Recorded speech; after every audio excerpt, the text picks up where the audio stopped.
On down the ramp and into the room here. Give me 1 second. Got it? Yep.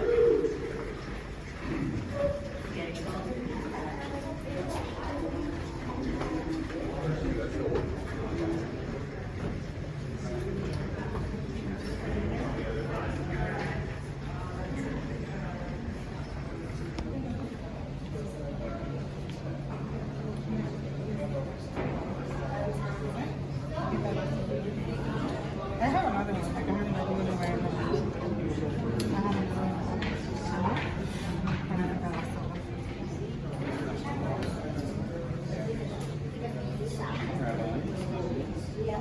Alrighty guys, hello again. Can y'all hear me okay? Yes. Fantastic. Just want to welcome you now to the Nevada Side Construction Attic Tunnel. Just to give you a little bit of quick reference to where we are right now. Looking down that way is heading south. That would be north is over there. The city of Las Vegas is kind of in that general direction, and the Hoover Dam is just a little bit behind you guys. Now more specifically about where we are is actually right here inside one of our 4 original river diversion tunnels. So these tunnels that we are in are 50 feet in diameter, 4,000 feet long, took about 2 years to construct, and are dug 150 feet deep within the canyon.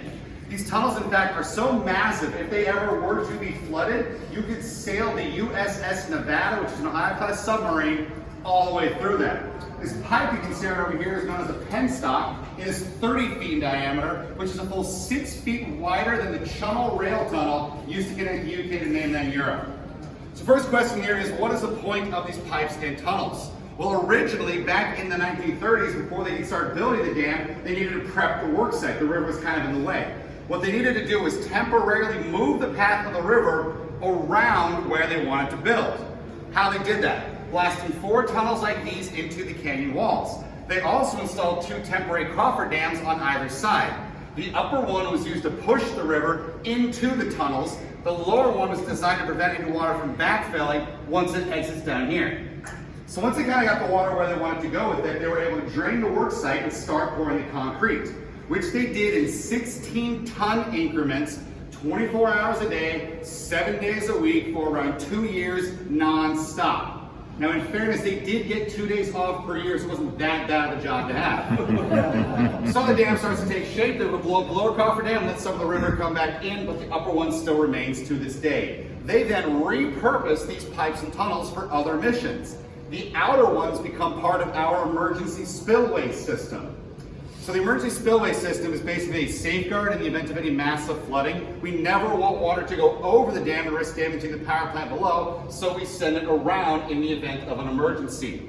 Now, they tested the system once in 1941 and it worked, which is great because we actually needed to rely on it here in 1983. So what happened in 83 was we got just an unprecedented amount of snowmelt coming down from the Rocky Mountains, which in turn raised the water in Lake Mead to just 7 feet from the top of the dam. We do not ever want it that high. That is near panic level high. Thankfully, the water goes into spillways, travels down the tunnel, is sent safely on downriver. Now, this happened in 83 for 63 consecutive days. That's 2 full months, as they have a picture of it, right here actually. 2 full months of floodwater flooding into the system. System worked like a charm. So that is what becomes of the outer tunnels. Inner tunnels, a little bit different. They are now part of the hydroelectric power plant. They feed about half of our generators. The remaining generators fed from an entirely different system of pipes and tunnels similar to these. So I want you guys to try to imagine for me now that you are a gallon of water. Okay? So you guys are all gallons of water and you're hanging out here on Lake Mead. You enter into Black Canyon where you come up against the Hoover Dam. From there, you are sent into one of our 4 390-foot high intake towers. You fall hundreds of feet down and you enter one of these 30-foot diameter pipes. You're now traveling at around 28 miles per hour.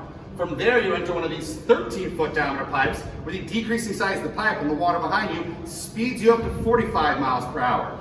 Next, you enter into the power plant where you're spun around in a generator at an incredible velocity, making electricity for Southern California, Arizona, and Nevada.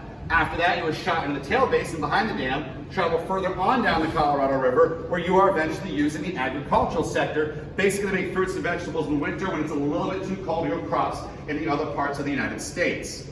Now this is what happens here at the Hoover Dam every single day to around 96,000 gallons of water per second in these pipes over here. And we use 4 pipes in total. So if you run the math on that real quick, we've been at it for about 5 minutes or so. You take 96,000 gallons per second for just 5 minutes, convert the minutes to seconds, so it's gonna be, that's 5 times 60 is 300. Then you drop to 0, so it's gonna be 3 times 9,600. And then it's gonna be 4 pipes total, so it's parentheses, exponents, multiples, PEMDAS. I don't know, guys, it's a lot of water, I have no idea. All right, I'm gonna bring up the power plant now, give me 1 second in front of y'all here. And again, guys, have you come up